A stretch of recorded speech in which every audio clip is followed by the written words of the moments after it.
Welcome to Rich's era. Former President Trump is preparing to celebrate Republican midterm victories next week as he considers announcing a possible bid for re-election in 2024 before the end of the year. Before we continue, please support us by clicking on the subscription button and turn on the notification bell for more reliable updates. Trump will hold rallies in Iowa and the primary state in early 2024 over the next week, as well as major presidential battlefields in Florida, Ohio and Pennsylvania. The effort aims to put him in the spotlight in the final stretches of the midterm elections and save him a chance to get credits if multiple candidates he supported emerge strong. The approach carries a risk as many of Trump's favorites have no guaranteed success. Multiple race losses could damage Trump's record, and if Republicans fail to win the Senate, many will blame Trump.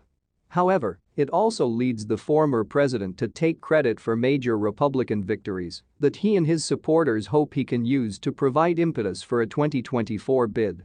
He comes up with a plausible, believable narrative that he's the one who brought us over the edge, said John Thomas, a Republican advisor working on the midterm elections.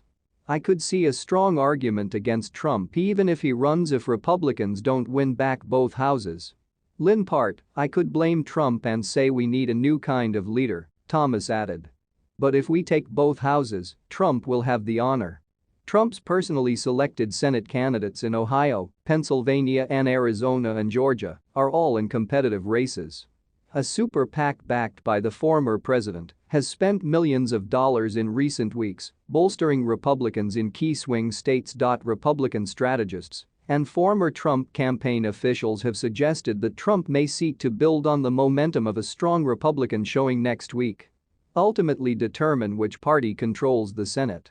In Arizona, Trump has endorsed Republican Blake Masters, who is in a close race with Senator Mark Kelly, D.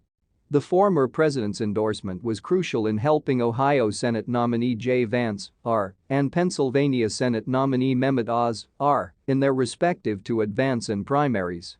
Trump also essentially cleared the field in Georgia for the Senate for Herschel Walker, R. Campaign. I think we have a chance to win the Senate. If you had asked me that question 3 months ago, I would not have said it. I think we have a chance, Trump said in an interview with conservative radio host Chris Stigall that aired Tuesday. Trump is also involved in some important gubernatorial elections. The former president backed Kari Lake in Arizona and Tim Michels in Wisconsin, who mainly faced challengers backed by established Republicans like former Vice President Mike Pence, outgoing Arizona Governor Doug Ducey, and former Wisconsin Governor Scott Walker. Polls have shown Vance holding a narrow but consistent lead in Ohio and a closer race in every other state. Sam Nunberg, a former Trump 2016 aide, argued that the former president's night largely depends on what happens in Arizona and Pennsylvania, as Ohio has been solidly Republican in recent cycles and Georgia could go to a runoff. They watch a lot of important senatorial races where their support made the difference, and these nominees did it, Nunberg said. The trend line right now is that he has a lot to look forward to. That doesn't mean he deserves all the credit for the general, but he'll take it. While Tuesday has the potential to be a big night for Trump and the Republican Party, if Republicans underperform, particularly in the Senate election, it could have a negative impact on the former president. If Masters, Oz and Walker lose, some in the party might argue that it was Trump's hand-picked candidates who fell short and cost Republicans control of the Senate. For his part, Trump will almost certainly blame any defeat in the Senate on Minority Leader Mitch McConnell, R. Kentucky, who didn't vote to condemn Trump in his impeachment trial, but instead broke with the former president in a fiery speech about his role in the attack on Capitol Hill on January 6, 2021. Many Republican strategists also believe that Trump would not deserve full credit for carrying Republicans to the top, even if they are having a very good night.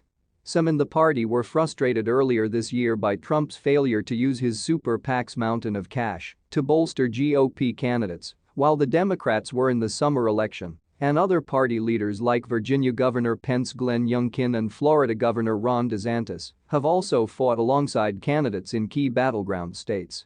Still, a good night for the GOP in next week's election could serve as a prelude to a Trump 2024 announcement.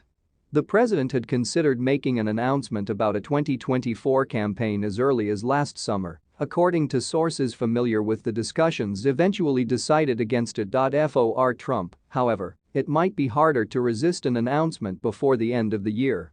Those officials also noted that he might find it difficult to sit idly by while other potential candidates begin laying the groundwork for their own campaigns.